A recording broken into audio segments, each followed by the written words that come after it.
Good evening, and thank you for joining our news broadcast from Davis Hall. My name is Leah Wilkinson. And I'm Liam Harmer, bringing your stories relevant to IUP and the Indiana community. Today we will share stories about Veterans Day and the 2025 Young Alumni Achievement Award. We will also have a story about the IUP's communication departments moving to Davis Hall. Despite the freezing temperatures and snow flurries, hundreds lined Philadelphia Street for American Legion Post 141's annual Veterans Day Parade on Tuesday. The event featured local veteran groups, law enforcement, marching bands, and community organizations, all coming together to honor veterans past, present, and future. Parade coordinator Wesley Wirtz said he was impressed with the turnout, calling it a great show of support for service members. The parade also included a howitzer cannon fired by IUP ROTC and a performance of the national anthem by the IUP marching band. Wirtz says he's already looking forward to next year's parade and hopes for even more community support. Grand Beginnings Children's Center is inviting kids ages 3 to 12 to take part in the Christmas ornament decorating contest. Ornaments can be picked up at any S&T Bank location in Indiana and need to be returned by tomorrow, November 15th by 5 p.m.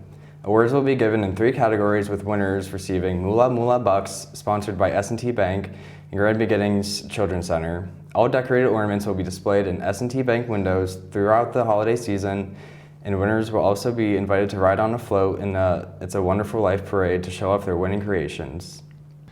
5 Indiana University, Pennsylvania graduates have been honored with the 2025 Young Alumni Achievement Award. The award recognizes recent IUP graduates who have made outstanding early career achievements within 15 years of graduation.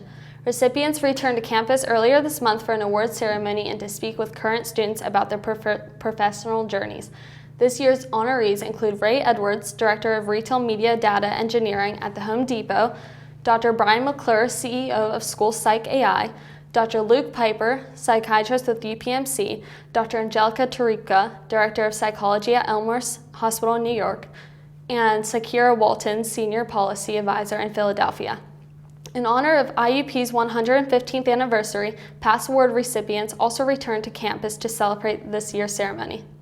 The Indiana Area School District Board met Monday night covering several major topics. The board announced Joshua Muscatello as a qualified appointee for a 2-year seat, which will be filled at the December 2nd reorganization meeting. Muscatello previously served on the board, and members praised his experience and service to the community.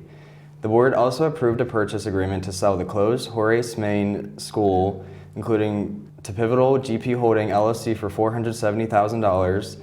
The company's plan to turn the building into 45 to 50 affordable apartments. District Solicitor Ronald Repack also announced plans to file a lawsuit against more than a dozen cyber charter schools, joining other districts across Pennsylvania in the effort. Personnel changes were approved, including new long-term substitute teachers and the resignation of paraeducator, and the board approved more than $9,000 in additional stormwater work at Eisenhower Elementary School. The Communications Department has officially moved from Stouffer Hall to Davis Hall this fall. How are students and faculty feeling about the big move? To help us find out, Carson Lejeune has the story. Change is always a time for new opportunity in a different environment, and that's exactly what's in the air at the Communications Media Department here at IUP. The reason that we moved from Stouffer over to Davis was because the university restructured the college programs, and we were originally in the College of Communication and Education, and we moved out of that and we were switched into the new college. And when that happened, we were told that we were switching buildings and we were assigned to Davis Hall. So it really wasn't our choice. We were assigned to Davis Hall and we were assigned the 4th floor. So that's why we're here. The media department made the change this fall semester, switching from Stouffer Hall to the 4th floor of Davis Hall. I do like the switch of the comm media department moving from Stouffer to Davis. I feel like it's a lot closer together because you can walk in all down the different hallways and everybody's right there. And I'm happy with the switch, but the stairs are not the best. So the elevator is very vital. With moving from Stouffer to Davis Hall, the media department has their new offices and lounges, which can play an important role on how the change is. So adjusting to our new offices at Davis has been not difficult at all for DJ and I. The hardest part is we're on the 4th floor. There's a lot of stairs to get up here. It really is, but there's an elevator. Other than that, it's been a really smooth, easy transition. I actually like it over here a lot more than I thought I would. And other than not having a window in my office anymore, I actually like it up here more than being in Stouffer. And the reason is we have the entire floor to ourselves. We didn't have that in Stouffer. It was a big hallway with different departments and stuff going on. And it was a main thoroughfare too. So people were always walking through and whatever the case may be. Our department has this 4th floor. The only people up here are my colleagues and I, and we all can just leave our office doors open, and it's really created so much more community amongst our students and amongst my colleagues and I, because we're so much closer in proximity. I can also leave the door open and DJ can just wander around the hall, and I don't have to worry about anything because there's nowhere for him to go. The door's at the end of the hallway and everyone knows him, so we love it up here. I really do like the new lounge in the comm department, in the offices as well. It's a lot more homier, and also you can stay there. One time my class was canceled, so then the rest of us in the group project, we just did our work in there. It was very helpful. Since the move, the media department now shares the same building with the TV and radio studio, making it easier for staff to go where they need to be. To get to the department, you must go to Davis Hall and either take the steps or the elevator up to the 4th floor of the building. This is Carson Lejeune reporting for IUP News. Still ahead on IUP News, we will have a story on ice raids in Georgia and weather report with Tyler Johnson. Along with national news and a news package on road safety. Stay tuned. Welcome to a place where opportunities abound, where students have the option to study healthcare in places all around the world, and thousands learn beyond the classroom every year. Welcome to the Oak Grove at IUP. Students here go out in the field to measure biodiversity, and even the Virgin Islands to study sustainability. Ready to pursue a real-world opportunity that brings your passion to life?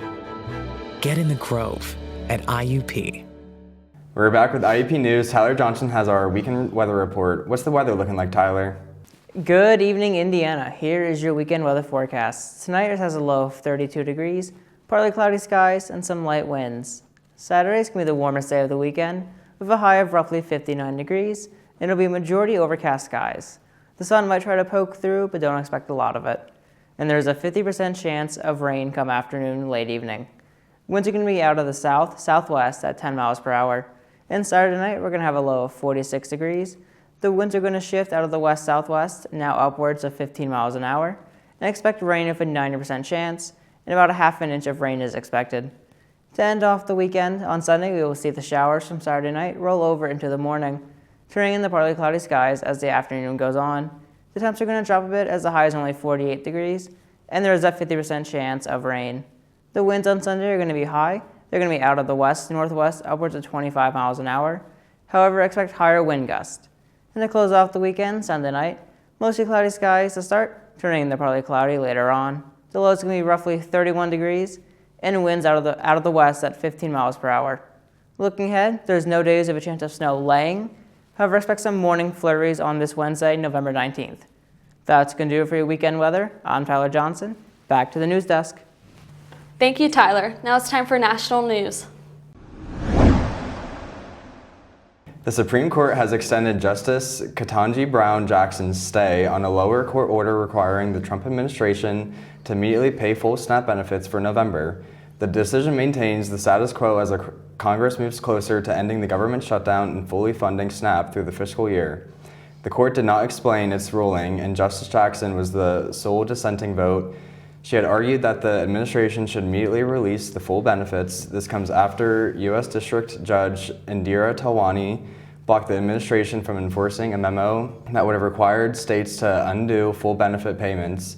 States had begun issuing full November benefits after USDA guidance. Officials say confusion remains over funding and implementation while the government shutdown continues. ICE conducted a massive raid at a factory in Bryan County, Georgia, detaining over 500 workers, including more than 300 South Korean contractors for Hyundai and LG. Workers say they were shackled, had their phones confiscated, and held in unsanitary conditions with little explanation. South Korean officials and company leaders say the raid caused confusion, delays in factory operations, and concerns among foreign workers about coming to the U.S. ICE and White House officials defend the action as enforcement of immigration laws. Many of the detained workers were in the U.S. legally on B-1 or ESTA visas. The incident has prompted discussions between the U.S. and South Korea to clarify visas' roles and ensure workers' safety.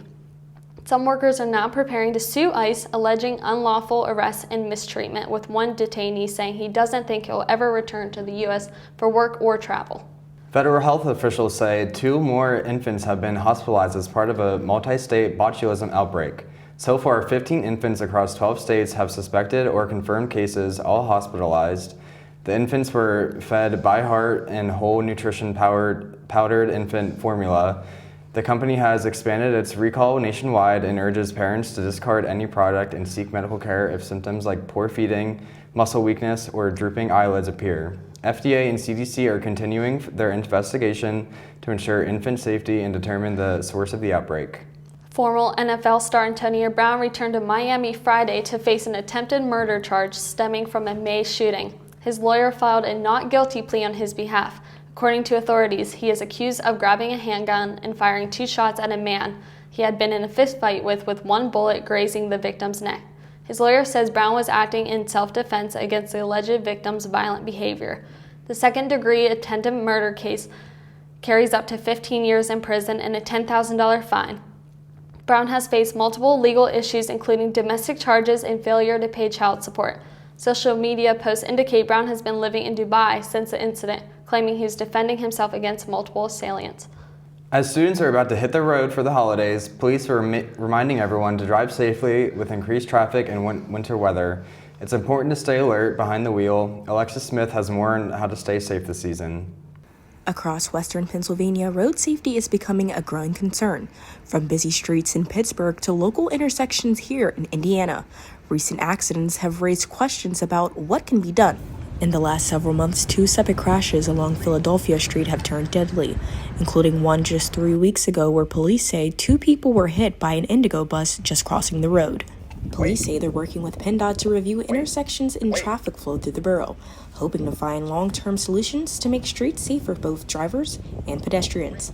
Experts say that simple actions like obeying traffic signals, staying alert, and putting phones away can make the biggest difference. With the time change bringing darker evenings, the risk of these roads rises, and students say they're doing what they can to stay safe. Taylor Serrano, a senior at IUP, explains how she navigates the roads on campus and what safety looks like for her as a commuter.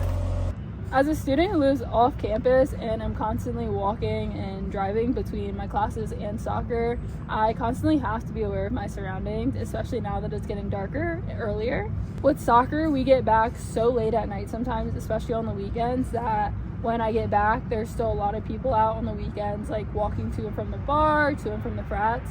So when that happens, I just make sure that I'm driving the speed limit and just super aware of just people walking and at the crosswalks, because times people will literally just walk and like not wait for you to stop. So especially when it's dark outside, I just make sure I'm never on my phone when I'm driving and just constantly looking around to make sure no pedestrians are just gonna cross randomly. As a student who's constantly studying late at night due to my schedule, I'm always around campus from like 8 p.m. to 1 in the morning. So like I'm always out here walking around, and just to make sure I'm practicing my road safety, even if there are no cars out, I make sure I look left and right and then cross. And I'm always using the crosswalks. I'm not usually jaywalking. But yeah, that's just some simple things I do to make sure I'm safe when I'm crossing the street at night around campus. According to transportation safety data, the risk of a pedestrian being hit is significantly higher after sunset, when visibility drops for both drivers and walkers. And as these incidents hit close to home, it's a reminder for everyone to slow down, pay attention, and keep safety in mind. This is Alexis Smith reporting for IUP TV News. When we come back, we will have international news. Please stay tuned. We all have a story. It's telling those stories that matter. That's why IUP's communications program airs its own news bulletin on IUP TV and 90.1 WIUP FM, with the people you know telling the stories. Here, there are new aspiring journalists ready to start their career strong. Even if news isn't your goal, there is a place here for everyone. This is IUP News, with stories relevant to IUP and the Indiana community. This is your time to engage, create, follow your passion, show your spirit, go all out, or just kick back. Here in the Oak Grove at the heart of IUP, endless opportunities await. Where do you fit in? Wherever you want. This is your time. This is your place. Get in the Grove at IUP. A widespread blackout hit the Dominican Republic Tuesday, causing chaos on the roads and halting businesses across the country of nearly 11 million.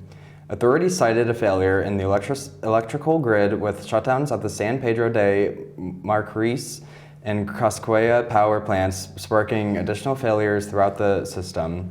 The outage disrupted the metro and cable car systems in Santo Domingo, with passengers forced to exit trains or walk through tunnels. Hospitals, banks, and other large facilities ran on generators, while many homes and small businesses were left in the dark. Commuters faced heavy traffic, and business owners struggled as lighting and air conditioning failed. The nation depends mainly on oil for electricity, and recent blackouts have been linked to poor maintenance and illegal connections. Officials warned it could take time for power to be fully restored, leaving residents and travelers in a difficult situation across the Dominican Republic. Here's a striking story out of the UK this week. Prison authorities have accidentally released inmates on multiple occasions, leaving some at large and sparking questions about the system's capacity. One recent case involved a 24-year-old Algerian sex offender who was freed by mistake and rearrested 9 days later. Another convicted fraudster turned himself in after being wrongfully released from the same prison. Officials say these errors are part of a larger crisis. More than 260 inmates were released in error in England and Wales in the past year, more than double the year before. Prisons are struggling with overcrowding, staff shortages, and outdated facilities, while years of budget cuts have left public services under pressure. The Ministry of Justice says it is investigating and working to fix the system, but many experts warn these mistakes reflect deeper issues in Britain's public infrastructure. Here's a humanitarian update out of Gaza. UNICEF says crucial supplies, including 1.6 million syringes for child vaccinations and baby formula bottles, are being blocked from entering the war-ravaged territory. The aid agency is trying to carry out a mass children's vaccination campaign, but supplies have been stuck in customs since August. UNICEF says nearly 1 million infant formula bottles and spare parts for water trucks are also being held, leaving children vulnerable to malnutrition. The first round of immunizations reached over 2,400 children, but supplies are needed to reach the 40,000 under 3 children who missed routine vaccines during the 2 years of war. Relief groups warn that current flow of aid is still far from enough for Gaza's million residents.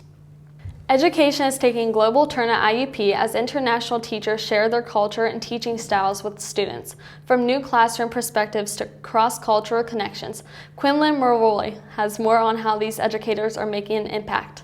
For the last 10 years, IUP hosted more than a dozen teachers from around the world. The teachers were involved in the Fulbright Teachings program. I had the opportunity to connect with Farzana Janharjiri, the program assistant for the Fulbright Distinguished Awards and Teaching Program for International Teachers. Through her assistance, I was able to speak with 3 participants in the program. They shared valuable insights about their experiences and perspectives within the program. My name is Bomafela Lesipidi from Botswana. I'm an art teacher, I'm a Fulbright participant, and this program has really offered me with great experiences. Especially looking at the aspect of professional development. I got to learn very effective pedagogical strategies that are used here by the Americans. And I also learned the social skills, more especially talking about the relationship between people around the community. This year, 22 teachers represent 9 countries. Among them are from Brazil, Ghana, Morocco, and Bangladesh. The teachers were selected based on being the best of the best in their field. IUP wanted to make sure they picked the best colleagues that stood out in their field. The process used to select us is a very special process.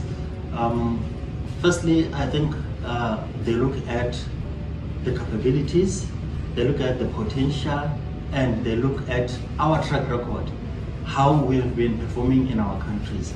I would say they select the best of the best, if that is the right word to say. I'll say they select the best of the best, right?